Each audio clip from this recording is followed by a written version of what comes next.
اہل شوق، اہل درد، اہل عشق، اہل محبت حضرات، اور بالخصوص میری شفقتوں محبتوں کا مرکز، وارث فیضان یعقوبی، واصف وصف محبوبی، پیر طریقت، راہبر شریعت، حضرت علامہ پیر میاں حامد رضا محسن صاحب، زیب سجادہ آستانہ عالیہ ہیبت پرشریف، اور تمامی دوستان من، السلام علیکم ورحمۃ اللہ وبرکاتہ۔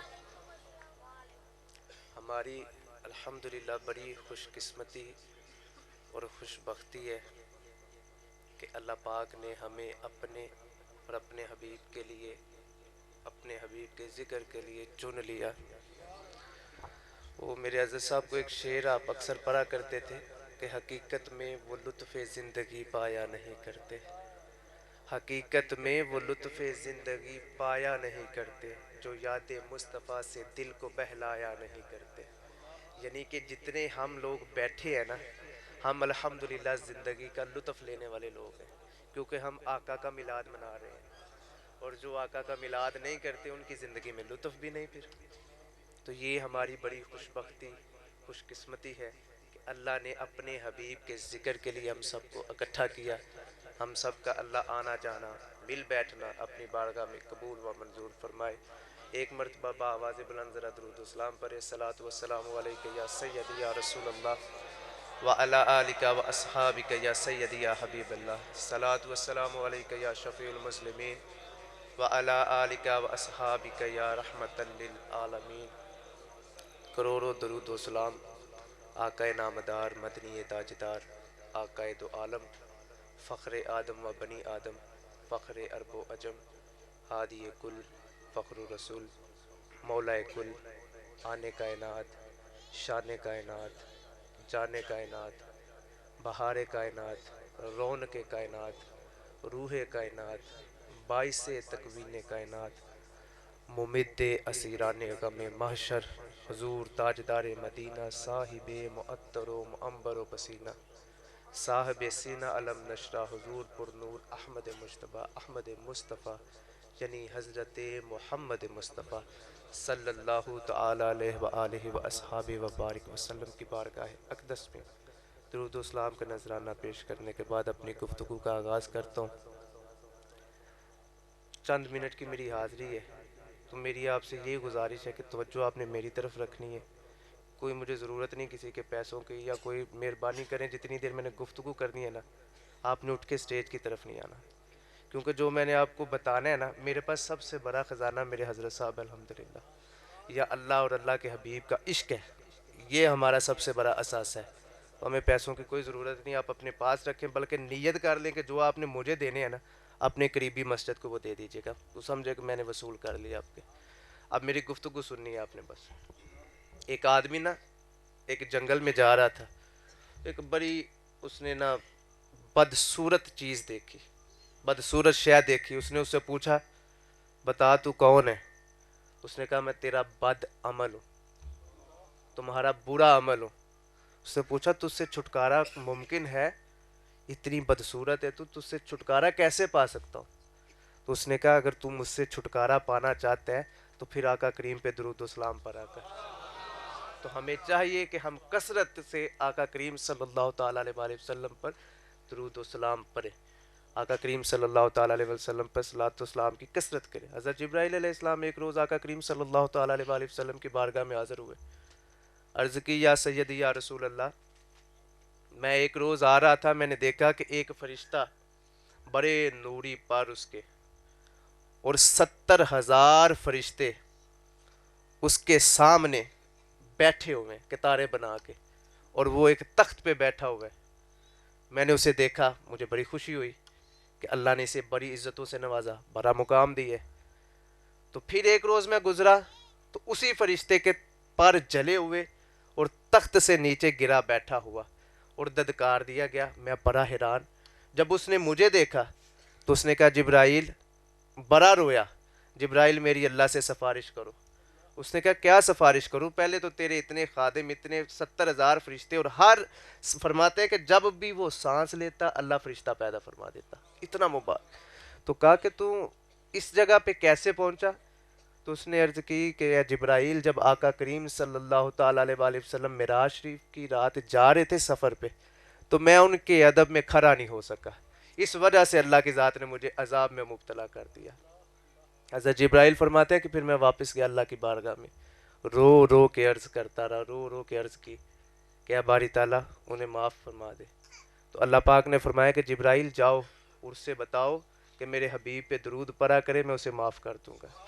تو انہوں نے پھر آقا کریم پہ درود پڑھنا شروع کیا، اللہ کی ذات نے انہیں پر بھی دوبارہ عطا کر دی اور ان کا منصب بھی انہیں دوبارہ عطا کر دی۔ تو یہ میرے آقا پہ درود پڑھنے کا اتنا مقام ہے۔ ایک روز حضرت ابو سفیان رحمۃ اللہ تعالیٰ علیہ فرماتے ہیں کہ میں حج کر رہا تھا، تو ایک شخص وہاں پہ حج کر رہا تھا، طواف کرتا ہے کعبے کا اور درود و سلام پڑھ رہا ہے۔ میں نے اسے روک لیا، میں نے کہا تم یہاں بھی طواف میں بھی درود و سلام پڑھ رہے ہو، تسبیحات وظائف چھوڑ کے درود پڑھ رہے ہو؟ تو اس نے کہا آپ کون ہیں مجھے روکنے والے؟ تو انہوں نے فرمایا کہ میں ابو سفیان ہوں۔ تو وہ تھم گیا، کہنے لگا حضور آپ اللہ کے بڑے نیک بندے ہیں، اگر آپ کا شمار اللہ کے ولیوں میں نہ ہوتا تو میں یہ راز کی بات کبھی نہ بتاتا۔ کہنے لگا کہ جب میں حج کے لیے آ رہا تھا نا تو رستے میں میرے والد صاحب بڑے بیمار ہوئے، اتنا تب سفر تو اس طرح جہازوں والا سفر تو نہیں تھا نا، پیدل جایا کرتے تھے لوگ۔ میرے والد صاحب اتنا بیمار ہوئے، میں نے بڑی کوشش کی بچانے کی، جو کچھ کر سکتا تھا لیکن نہ بچا پایا، وہیں پہ انتقال ہو گیا۔ مر گئے تو ان کا چہرہ سارا سیاہ ہو گیا، میں بڑا پریشان، کچھ بیماری ایسی تھی وہ سارا چہرہ ہی سیاہ ہو گیا۔ وہ کہنے لگا میں بڑا پریشان، اتنا پریشان، انا للہ و انا الیہ راجعون کہہ کے کفن اوپر کر کے تو میں دفنا دیا، لیٹ گیا۔ جب میں اتنا پریشانی کے عالم میں آنکھیں میری بوجھل ہو گئی، آنکھوں سے آنسو، تو میں سویا تو آقا کریم صلی اللہ تعالیٰ علیہ وآلہ وسلم کی زیارت ہوئی اور سرکار آئے، سرکار نے چہرے پہ ہاتھ پھیرا، سارا چہرہ روشن ہو گیا۔ تو میں نے پوچھا یا سیدی یا رسول اللہ، آپ صلی اللہ تعالیٰ علیہ وآلہ وسلم آپ میرے پاس تشریف لائے ہیں، میرے آپ اتنی دور تشریف لے کے آئے؟ کہا کہ میں صرف اس لیے تشریف لے کے آیا ہوں کہ تمہارے باپ نے مجھ پہ درود پڑھا تھا۔ تو یہ دیکھیں اگر ہمارے چہرے بیماری سے بھی کالے ہوں تو آقا کریم صلی اللہ تعالیٰ علیہ وآلہ وسلم تشریف لے کے آتے ہیں، شفقت فرماتے ہیں، کرم فرماتے ہیں، الحمدللہ۔ تو ہمیں کثرت سے درود و سلام پڑھنا چاہیے۔ جتنا ایک روز ایک شخص دیکھتا ہے، وہ آقا پہ درود نہیں تھا پڑھتا، باتیں کرتا تھا کہ درود، بس میں اس طرف نہیں ویسے جاتا، لیکن خیر میں اتنا ہی کہتا ہوں کہ وہ نہیں تھا پڑھتا، بس بات ختم، سمجھدار ہیں آپ کو سمجھ آ جائے گی۔ وہ کہتا ہے کہ ایک روز مجھے آقا کریم کی زیارت ہوئی تو میں نے دیکھا بڑا نورانی چہرہ، لیکن چہرہ آپ نے موڑا ہوا ہے۔ میں نے حضور کو آواز دی، میں کہا یا سیدی یا رسول اللہ، لیکن سرکار نے چہرہ نہیں پھیرا۔ مجھے سمجھ آ گئی کہ شاید سرکار ناراض ہے۔ میں نے کہا یا سیدی یا رسول اللہ آپ مجھ سے ناراض ہیں؟ تو آپ نے فرمایا کہ آپ کون ہو؟ میں تمہیں نہیں جانتا، نہیں پہچانتا۔ اس نے کہا یا سیدی یا رسول اللہ میں آپ کا امتی ہوں، میں آپ کا امتی ہوں۔ آپ نے فرمایا جو میرا امتی ہے وہ مجھ پہ درود پڑھتا ہے، اور جو مجھ پہ درود پڑھتا ہے میں اس کو پہچانتا بھی ہوں اور اس کی شفاعت بھی کروں گا۔ تو ہمیں کثرت سے آج یہ آپ نے وعدہ کر کے اٹھنا ہے کہ ہم نے درود و سلام آقا کی بارگاہ میں ضرور پیش کرنا ہے انشاءاللہ عز و جل۔ آپ نے وہ درخت دیکھا ہوگا، وہ درخت کیسے بنتا ہے آپ کو پتہ بھی ہوگا، بڑے ذمہ دار یہاں بیٹھے ہیں، سب جانتے ہیں تقریباً۔ ایک چھوٹا سا بیج ہوتا ہے، اسے آپ مٹی میں پھینکتے ہیں تو وہ پھر ایک درخت بن کے نکلتا ہے، اس کی شاخیں نکلتی ہیں، جڑیں نکلتی ہیں، پھر اس پہ پھل لگتا ہے، پھل لگتا ہے، پھر ہم چھری لاتے ہیں، وہ پھل کاٹتے ہیں، اور وہ جو بیج آپ نے نیچے بویا تھا وہی بیج آپ کو پھر آخر میں مل گیا، وہی بیج آپ کو اس پھل میں مل گیا۔ اس کی سمجھ نہیں آئی، میں مثال اس لیے دی ہے کہ آپ کو ذرا سمجھ آ جائے۔ اب قرآن کیا کہتا ہے؟ هو الاول وآخر، کہ آقا کریم صلی اللہ تعالیٰ علیہ وآلہ وسلم پہلے بھی اور آخر بھی، نہ آپ کے بعد کوئی نبی آیا اور نہ آپ سے پہلے کچھ تھا۔ یعنی جیسے وہ بیج نہ اس سے پہلے کچھ تھا، درخت بنا اس بیج سے، یعنی کائنات بنی آقا کریم صلی اللہ تعالیٰ علیہ وآلہ وسلم کے نور سے، اور اس بیج کے بعد بھی کچھ نہیں. اسی طرح آقا کریم صلی اللہ تعالیٰ علیہ وسلم تمام جہان تم سمیٹ دو تو جو ذات بچتی ہے وہ محمد مصطفیٰ کی ذات ہے. میرے حضور قبلہ عالم فرماتے ہیں محمد گرد مالک تو جہاں سارا تیرا مہمان. یہ سمجھنے والی بات ہے. آج ہمیں یہ طیب صاحب نے بلایا نا, اس گھر کے وہ مالک ہیں, تو ہم سب ان کے مہمان ہیں, سارے مہمان ہیں, انہوں نے مدعو کیا ہم آگے. اسی طرح یہ جہاں سارا آقا کریم صلی اللہ تعالیٰ علیہ وآلہ وسلم اس کے مالک ہے اور ہم یہاں مہمان ہیں. محمد گردہ مالک تو جہاں سارا تیرا مہمان. تو ہم الحمدللہ فخر کرتے ہیں کہ ہم امتی ان کے ہیں کہ جن کے لیے نبیوں نے کہا کہ یا سیدی یا اللہ ہمیں اپنے حبیب کا امتی بنا. تو یہ ہمارے لیے بڑے ناز کی بات ہے کہ اللہ نے ہمیں ان کا امتی بنایا, الحمدللہ رب العالمین. اور سرکار کی شان, سرکار کا مقام نہ کوئی سمجھ سکا اور نہ ہی کسی کو علم ہے. حضرت اما عائشہ فرماتی ہے کہ ایک روز آقا کریم صلی اللہ تعالیٰ علیہ وسلم اپنے کمرہ میں تھے, تو میں اندر گئی, میں نے اسلام کی السلام علیکم یا سیدی یا رسول اللہ, جواب نہیں ملا. میں نے دوسری دفعہ اسلام کی السلام علیکم یا سیدی یا رسول اللہ, پھر جواب نہیں ملا. پھر میں نے تیسری دفعہ کہا السلام علیکم یا سیدی یا رسول اللہ. آواز آئی من انتا, کون ہو تم؟ میں پریشان ہو گئی. میں نے کہا انا عائشہ یا سیدی یا رسول اللہ, میں عائشہ ہوں. پھر فرمایا من عائشہ, کون عائشہ؟ پھر عرض کی انا عائشہ بنت صدیق, میں عائشہ صدیق کی بیٹی. پھر فرمایا من صدیق, انا عارف صدیقین, کون صدیق؟ میں صدیقوں کا بھی صدیق ہوں. جب وہ انہوں نے اما عائشہ نے یہ سنا, آپ کے جسم پہ کپ کپی طاری ہو گئی, فوراً باہر نکل آئی, اپنے حجرے میں چلے گئے. سرکار کے مقام کی بات تمہیں بتانے لگو. اپنے حجرہ میں چلے گئی, پریشان ہو گئی کہ آج عجیب معاملہ ہوا. جب سرکار واپس آئے, حجرہ شریف میں گئے, دیکھا حضرت اما عائشہ کے چہرے کے تاثرات, پوچھا عائشہ کیا ہوا؟ تو حضرت عائشہ نے عرض کی, سارا معاملہ سنایا. سرکار نے فرمایا عائشہ جان لو, جب میں اور اللہ کلام میں ہوتے ہیں, جب ہم ایک ہوتے ہیں تو پھر کوئی تیسرا ہمارے درمیان نہیں آ سکتا. یہ میرے آقا کریم کا, وہ ہمارے حضرت صاحب کا شعر ہے نا کہ محمد تو علی محمود, دونوں حمد کے معبود, دونوں کا ایک ہی معنی گرامی یا رسول اللہ. کہ دونوں یہ اللہ کی ذات نہیں, انہیں مقام. پھر فرمایا کہ میری شان کو اللہ جانتا ہے یا میں جانتا ہوں, اور اللہ کو یا محمد جانتا ہے یا اللہ ہی جانتا ہے, اس کے علاوہ. پھر فرمایا, وہ حضرت صاحب کا کیا شعر ہے حسین صاحب, وہ جو اکثر پڑھا کرتے ہیں ہم, وہ حضرت صاحب کا ایک اور شعر ہے, خیر میری ابھی ذہن سے نکل گیا, انشاءاللہ آ جائے گا وہ بھی.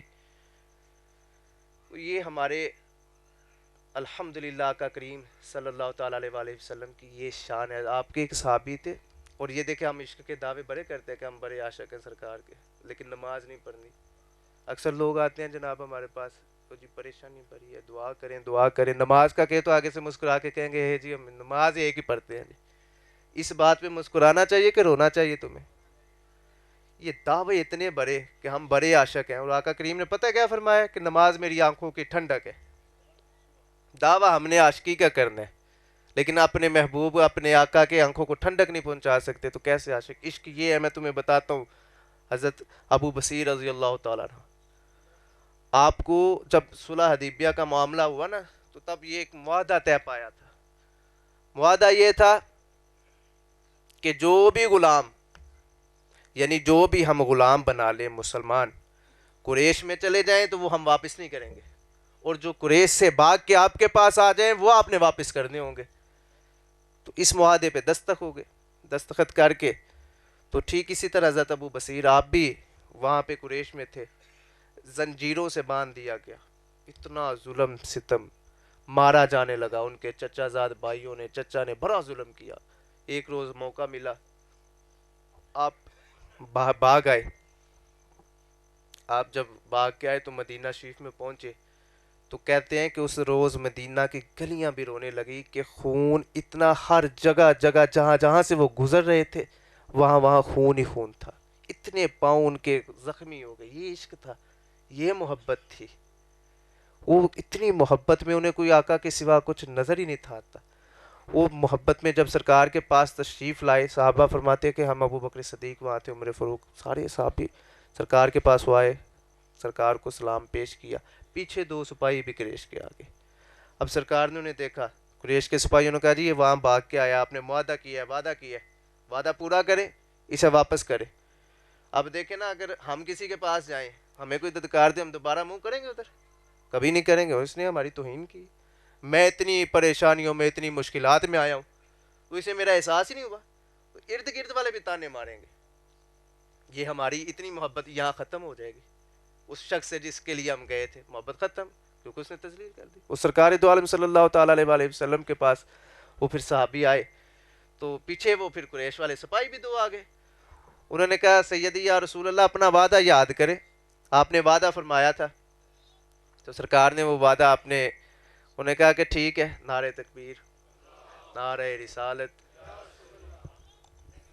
جگہ رستہ بیٹا دے دیں۔ نعرہ تکبیر، نعرہ رسالت، نعرہ حیدری۔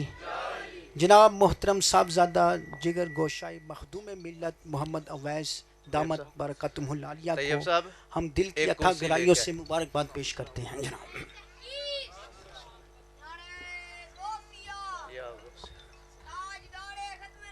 زندہ باد۔ دو سپاہی آئے پیچھے، ویری گڈ، ماشاءاللہ۔ اچھا، وہ سپاہی آئے تو سرکار کو کہا کہ یا سیدی یا رسول اللہ، عرض کی کہ میرا آپ کے ساتھ جو ہمارا معاہدہ ہوا ہے وہ وعدہ ہے، تو آپ جناب اسے واپس کریں، واپس کرنا پڑے گا۔ تو سرکار نے جب وہ اب ان کی حالت دیکھیں، خون سے پاؤں ان کے لت پت، خون سے وہ گلیاں بھی ساری لت پت، تو سیدنا صدیق اکبر فرماتے ہیں کہ ہر کوئی ان کی حالت دیکھ کے زار و کتار رونے لگا، اور آقا کریم کی چشم مبارک میں بھی آنسو آ گئے کہ اتنی مشکل سے یہ آیا ہے، جان چھڑوا کے آیا ہے وہاں سے، اور اب مجھے وعدے کے پاس بھی ظاہر ہے آقا کریم کا وعدہ جنہیں کافر صادق امین کہا کرتے تھے۔ سرکار نے دیکھا آنکھوں سے آنسو جاری تھے، کہا کہ ابو تم چلے جاؤ، واپس چلے جاؤ۔ صحابی کو کہا کہ تم واپس چلے جاؤ۔ اب وہ بھی رونے لگ پڑا واپسی کی طرف، جب اس نے دیکھا، کبھی مڑ مڑ کے پیچھے دیکھے، کبھی آگے جائے، کبھی پیچھے دیکھے، کیا منظر ہوگا وہ بھی، لیکن وہ اس کا عشق تھا۔ عشق کیتا سی کھیڈاں کھیڈ دی نے، کھیڈاں کھیڈ دیاں پل گئیاں، کجل پایا سی یار دے تکنے لئی، اکھاں ڈل ڈل گئے۔ پھر وہاں بابا بلے شاہ بھی فرماتے ہیں نا، اگ تے عشق اکو برابر، پر عشق دا تاب ودیرا، اگ سارے ککھ تے کانے، عشق سارے تن میرا، اگ دا دارو پانی ہے جے، عشق دا دارو کیرا، بلے شاہ اتھے کچھ نہیں سجدا جتھے عشق نے لایا ڈیرا۔ وہ محبت میں گرفتار تھے۔ اب وہ خیر واپس سپاہی لے آئے، راستے میں پہنچے نا، تو انہوں نے نہ طنز کیا، انہوں نے کہا جن کے لیے تو بھاگ کے گیا تھا، زنجیریں چھڑوا کے اتنی مصیبتیں جھیلتا، انہیں تجھے قبول ہی نہیں کیا، تجھے تو ڈوب کے مر جانا چاہیے، انہوں نے تجھے قبول ہی نہیں کیا۔ وہ بڑا پریشان، اسے غصہ آ گیا، اس نے کہا میرا ایمان اور مضبوط ہوا ہے کہ میرے نبی وعدے کے کتنے پابند ہیں، یہ امان، انہوں نے کہا میرا تو اور مضبوط ہو گیا۔ آگے گئے، انہوں نے تھوڑی بدتمیزی کی، موقع ملا، تلواریں نکالی، دونوں کی گردنیں اتار دی، گردنیں اتار کے پھر سوچ میں پڑ گئے۔ اور آقا کریم کا وہ پیغام بھی انہیں یاد تھا، سرکار نے فرمایا کہ تم چلے جاؤ، لیکن انشاءاللہ میں تجھے پھر بلا لوں گا، میں دعوت دوں گا، تجھے بلا لوں گا، وہ ذہن میں تھا ان کا۔ تو وہ کہنے لگے کہ اگر اب میں مدینہ شریف تو نہیں جا سکتا، کیونکہ سرکار نے ابھی تک تو پیغام نہیں بھیجا، اور وہاں بھی نہیں جا سکتا، قریش میں بھی نہیں جا سکتا، انہوں نے نا رستے میں ڈیرا بسا لیا۔ اب جتنے بھی مسلمان وہاں سے دوڑ کے آنے تو ان کے پاس آ کے رکنا کرنا، اب وہاں ایک ماشاءاللہ ایک ہجوم ہونا کرنا، اور اللہ کی ذات نے وہ وہاں رونق لگا دی۔ اب انہوں نے کیا کرنا، کفار جو بھی وہاں سے گزرنے، وہ مال غنیمت اکٹھا کرنا، سرکار کی بارگاہ میں بھیج دینا کرنا۔ ایک روز بوڑھے ہو گئے، بیمار ہو گئے بڑے، اور ساتھیوں نے کہا کہ اب تو نے مر جانا ہے، اب تمہارا آخری وقت ہے۔ ایمان تب بھی پختہ تھا، کہنے لگے کہ نہیں، میرے نبی نے فرمایا تھا کہ میں تجھے بلاؤں گا، تو تب تک موت نہیں آ سکتی جب تک آقا کریم صلی اللہ تعالیٰ علیہ وآلہ وسلم کا پیغام نہیں آئے گا، تب تک مجھے موت، یہ اتنا کامل یقین تھا سرکار میں۔ تو پھر سرکار نے صدیق اکبر کو بھیجا، عمر فاروق کو بھیجا، رکا لکھ کے کہ اسے بلا لاؤ، رکا لے کے گئے۔ وہ جب کافروں نے دیکھا کہ یہ تو اب ہمیں بھی یہاں لوٹنے لگ پڑے، پھر انہوں نے معاہدہ ختم کیا۔ یہ بڑی لمبی چوڑی تفسیر ہے، لیکن میں آپ کو مختصر سنا رہا ہوں۔ وہ پھر ادھر میری طرف توجہ رکھیں کرے صاحب، مہربانی آپ کی۔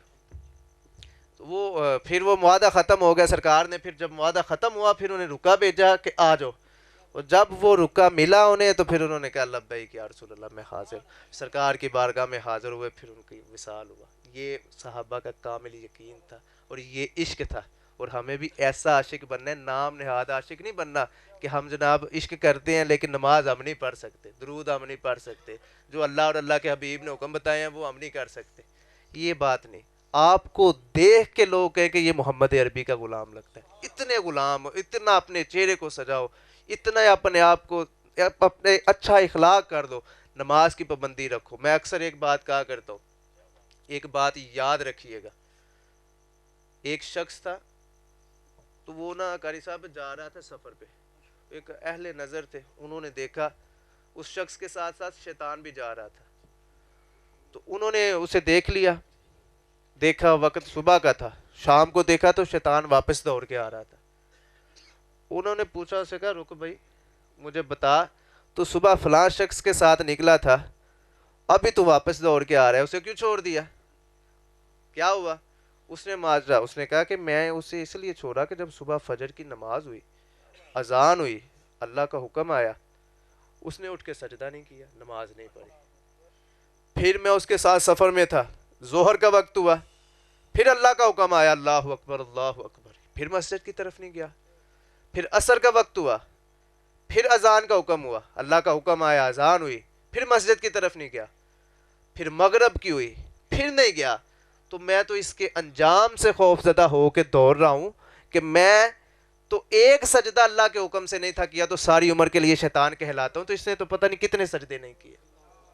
تو یہ ذرا سوچیں اپنے آپ کو اپنے گریبانوں میں جان کے کہ ہم کتنے کتنے گناہ کرتے ہیں، جھوٹ صبح ہم نے بولنا ہے، آغاز ہی جھوٹ سے ہونا ہے، یہ اکثر ہم یہ سب سے پہلے تو یہ اس سے آغاز ہو رہا ہے نا، یہ فیس بک اور موبائل سے، اس سے ہم نے آغاز کرنا ہے۔ درود و اسلام پر آج میں نے آپ کو بتایا درود کی فضیلت، یہ بہت بڑی فضیلت ہے درود کی، درود پر ایک کثرت کے ساتھ نماز کی پابندی کریں، اور جتنے نوجوان بیٹھے ہیں میرے دوست احباب سارے، یہ آخری پیغام ہے میرا، میں اکثر یہ اپنے واز کے بعد یہ کہا کرتا ہوں کیونکہ ہمارا کام ہے اصلاح کرنا، ٹھیک ہے، مؤذن کا کام ہوتا ہے اذان دینا، اس نے اذان دینی، تمہیں پکڑ پکڑ کے اس نے مسجد میں نہیں لانا، بس اس نے اذان دے دینی ہے، باقی آنا نہ آنا وہ تمہارا ہے، اور اس کی سزا بھی تم پاؤ گے۔ اسی طرح ہمارا کام ہے پیغام دینا، اور پیغام ہم نے دینا ہے، باقی آ کے اٹھا کے تو تمہیں نہیں ہم نے سمجھانا نا، جو کر سکتے ہیں، جو اللہ کی ذات نے ڈیوٹی لگائی ہے وہ ہم کرتے ہیں اور کرتے رہیں گے انشاءاللہ، کوئی مانے نہ مانے اسی بانگ تو دیندے رہنا نا۔ ابھی آخری پیغام آپ کے لیے یہ، جتنے بھی نوجوان ہیں، نوجوان اسپیشلی میں انہیں کہہ رہا ہوں کہ وہ سب صبح اٹھیں یا رات کو جب بھی بیٹھیں، کبھی سوچو نا کہ ہم لوگ یہ سانس لیتے ہیں، ایک سانس اٹک جائے کیا کر لو گے؟ تو کچھ کر سکتے ہو؟ کوئی اتنی طاقت ہے تمہارے پاس؟ تم اپنے آپ کو بڑا فن خان چودھری سمجھتے ہو، اور اللہ معافی دے اگر فالج ہو جائے تو یہ ہاتھ نہیں اٹھا پاؤ گے، کبھی سوچا یہ؟ اور اس کے حکم کی نافرمانی کرتے ہیں، یہ فقط اور فقط اگر ہمارے عیبوں پہ پردے ہیں نا تو آقا کریم کی وجہ سے، اگر ہمیں یہ مہلت ملی ہوئی ہے تو آقا کریم صلی اللہ تعالیٰ علیہ وسلم کی وجہ سے۔ تو اپنے آپ کو اتنا اچھا، اتنا پارسا، اتنا نیک کر لے۔ میں نے آپ کو ایک وظیفہ دیا نا درود و اسلام کا، وہ وظیفہ کرتے رہے۔ اور ایک اور آخری، جب بھی تنہائی میں بیٹھیں، رات کو جائیں اپنے بستر پہ، جب بھی آپ بستر پہ چلے جائیں 5 منٹ کے لیے، 10 منٹ کے لیے، جتنا وقت آپ کو ملے، سائڈ پہ ہو جائیں، ذرا آنکھیں بند کریں، اور جو آپ کو یہ سانسیں دے رہا ہے، جس نے یہ نظر دی، سننے کے لیے یہ کان دی، یہ بولنے کے لیے یہ زبان دی نا، اس کا ذکر کیا کریں، تنہائی میں بیٹھ کے آنکھیں بند کر کے اللہ اللہ کی ضرب لگایا کریں، اس سے آپ کے یہ دل صاف ہوگا، دل کی صفائی ہوگی۔ اور یہ اکثر یہ آپ کو میں بتاؤں کہ جب علماء فرماتے کہ جب کوئی انسان گناہ کرتا ہے نا تو پہلے پہلے ندامت ہوتی ہے، شرمندہ ہوتا ہے، یار مجھ سے یہ گناہ ہو گیا، ایک وقت آتا ہے کہ اس کا دل مردہ ہو جاتا ہے، پھر وہ گناہ جتنے مرضی کرے اسے شرمندگی نہیں ہوتی، شرم ہی نہیں آتی، کیونکہ وہ ایمان کے درجے سے بھی نیچے چلا جاتا ہے۔ تو اس لیے اس دل کی صفائی جو ہے وہ اللہ کا ذکر ہے اور درود و سلام ہے۔ نظریں جھکا کے بند کر کے ابھی بھی میں آپ سے ذکر کروانا ہے، اس کے بعد میری گفتگو بالکل ختم۔ جو پیغام آپ کو ملا ہے درود شریف کا اور نماز کا، اس محفل سے یہ عہد کر کے اٹھیں کہ ہم نے آقا کریم پہ درود بھی پڑھنا ہے اور نماز بھی پڑھنا ہے انشاءاللہ عز و جل۔ اب اپنی آنکھیں جھکائیں اور اس دل کی طرف